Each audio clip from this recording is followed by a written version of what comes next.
Hello friends, I am from Lakhani tech institute and last class में मैंने आपको ये वाला जो कॉलम एक समझाया था, ये बहुत इजी था। और सेकंड, ये आपके पास शो हो रहा होगा कि मैंने एक मंथली एम का चार्ट बनाया हुआ है। एक छोटा सा मेरे पास टेबल गिवन है जिससे मैं अभी डिफ़ाइन करूँगी, बट सबसे पहले मैं इनका टोटल कर लेती हूँ। टोटल करने के लिए मैंने आपको बताया था is equals to sum press bracket, और मैं अपनी इन वैल्यूज़ को सेलेक्ट कर लूँगी, देन मैं ओके करूँगी और सिंपली मैं इसे ड्रैग कर दूँगी तो मेरे पास इन सब का भी टोटल आ जाएगा यहाँ पर।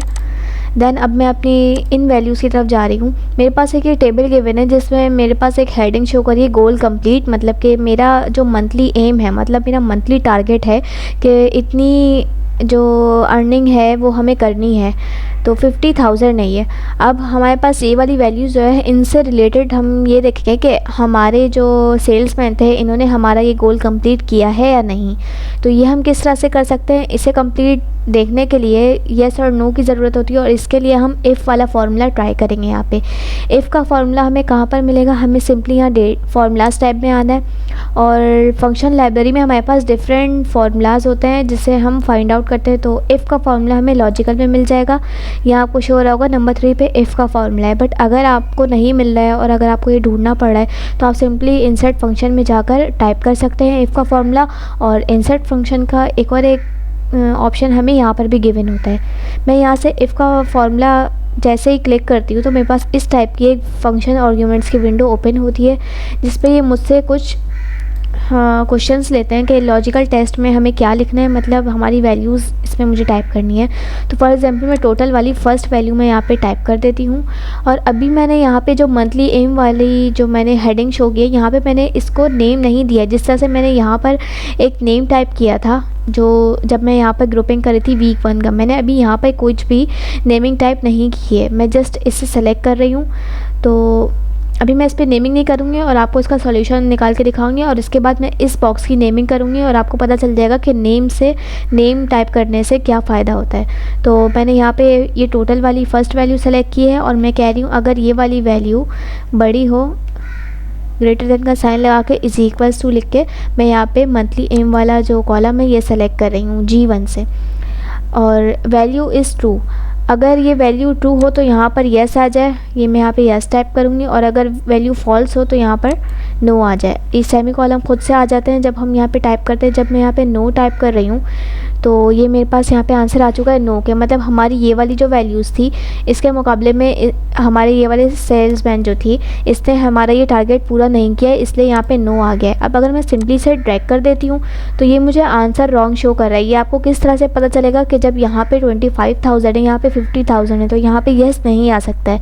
तो इसका मतलब क्या है कि ये गलत है। अब मैं यहाँ पे जब सेल पे अपना एक माउस का कर्सर लेकर आ रही हूँ तो ये मुझे क्या शो कर रहा है G2, जबकि हमारा ये वाला बॉक्स है G1, तो ये हमारे फार्मूला में ही रॉन्ग है।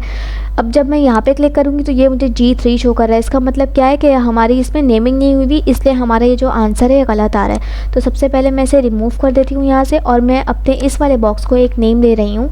G1 से रिमूव करके मैं इसे नेम देती हूँ गोल का। जैसे ही मैंने इसे गोल का नेम दिया है, और अब मैं इफ़ का फार्मूला ट्राई करूँगी तो वो बहुत इजी हो जाएगा और इसका आंसर करेक्ट आएगा। तो हमें अगेन फार्मूलाज टाइप में जाके इफ़ का फार्मूला लेना है। इफ़ के फार्मूले में मुझे क्या टाइप करना है, मैं अपनी ये वाली वैल्यू टाइप कर लेती हूँ, then greater than is equals to goal. ये मेरे पास ये वाला नेम आ गया, और यहाँ पे मैं अगेन वही टाइप करूँगी। अगर ट्रू है तो यस आ जाए, फॉल्स है तो नो आ जाए। सॉरी, ये रॉन्ग हुआ है। अगेन मैं यहाँ पे करूँगी फार्मूलाज टाइप में जाकर इफ़ का फार्मूला, देन ये वाली value greater than is equals to, then मैं यहाँ से ये वाला सेल सेलेक्ट कर लेती हूँ गोल। अगर ट्रू है तो येस हो, और अगर फॉल्स है तो नो आ जाए। देन मैं यहाँ पे ओके कर दूँगी। ओके करने के बाद ये मेरे पास आंसर अब राइट आ चुका है, और अब मैं इसे अगर सिंपली ड्रैग करूँगी तो ये मुझे इसका आंसर जो है करेक्ट आएगा। जी, इसका आंसर अब करेक्ट आ चुका है। ये हमें किस तरह से पता चला है, क्योंकि हमारे किसी भी सेल्समैन ने इतनी इनकम नहीं की है 50,000, सब ने 25, 26, 23,000 की। अगर मैं इसमें कोई वैल्यू फॉर एग्जांपल मैं अगर चेंज कर देती हूँ, लाइक मैं ये वाली वैल्यू चेंज करी हूँ, यहाँ पे मैं लिख देती हूँ 60,000, और अब मैं यहाँ पर जाके जब ये वाला सेल सेलेक्ट करूँगी तो आपको यहाँ पे शो हो जाएगा कि यहाँ पे येस आता है या नो आता है। Greater than is equals to, ये वाला सिलेक्ट किया, देन हमने यहाँ पे येस टाइप किया है।